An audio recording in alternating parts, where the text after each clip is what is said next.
Kung susamahin ang lahat ng nakonsumo ng bawat tao sa kanyang buhay, aabot siguro ito sa milyong-milyong pagkain, tubig, gamit,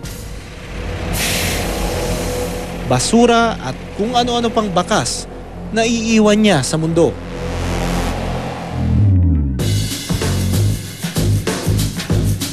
Kung tutuusin, kinakailangan natin ang marami sa mga gamit at gawaing ito para mabuhay. Pero ang tanong marahil ay kung responsable ba tayo sa ating mga kilos. Ang mahalaga ay alam na rin natin ang mga solusyon. Kailangan na lang ay ang unang hakbang.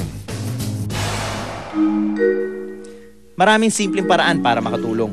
Maaaring simulan sa ating tahanan. So pagkatapos ng kainan, maraming hugasan. Ngayon, pag naguhugas, siguraduhin na huwag iiwang tumatakbo yung tubig habang nagsasabon.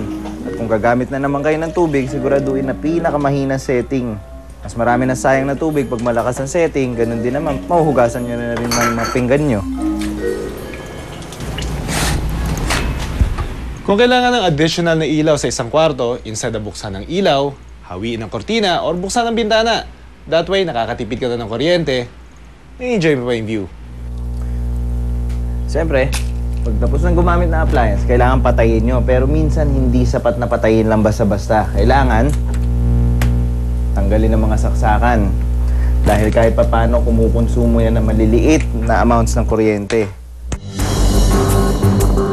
Nakakatulong din ang tinatawag ng reduce, reuse at recycle. Huwag nang bumili ng hindi kinakailangan. Hindi lang ang mga tinatawag na environmentalist ang may magagawa. Importante lang ay gusto mong tumulong. Ikaw, ano ang gagawin mo? Mga ka-Facebook, Oras na para isigawan yung pagmamahal para sa kalikasan. i-add ang Born to be Wild sa Facebook at isulat sa aming wall ang inyong pledge para sa kalikasan. Mag-login at mag-pledge na.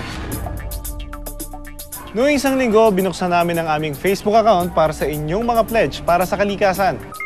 Maraming salamat dahil naging mabilis ang pagsagot nyo. Narito ang ilan sa mga pledges na aming natanggap.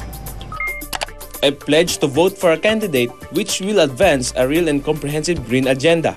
If we will not act, we will not have a home to live in.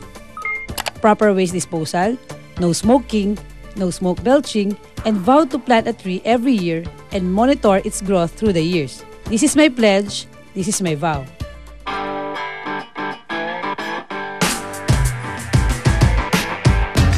Maging ang aming staff may pledge din. Para sa kalikasan, pabawasan ko ng paggamit ng aircon sa bahay. Para sa kalikasan, ituturo ko sa anak kung paano pangalagaan ang kalikasan. Ibubulsa ko muna ang mga maliliit na basura tulad ng ticket ng bus at balat ng candy at itatapon ito sa basurahan. Gagamit na ako ng green bag at pipiliting wag nang gumamit ng plastic every time na nag-grocery ako. Magbabaon na lang ako ng tumbler o mug para doon ko lalagyan yung tubig. Bago ako umalis ng bahay, tatanggalin ko muna lahat ng saksakan ng aking appliances sa bahay. Kada buwan, mag-e-encourage ako ng isang tao na wag nang gumamit ng straw at plastic bag tuwing kakain sila sa labas. Hindi ako gagamit ng kotse kung ako lang mag-isa. Sisimula na akong mag-recycle ng mga basura na pwedeng ma-recycle sa backyard ko. Pati na mga kapuso natin, sumama na rin.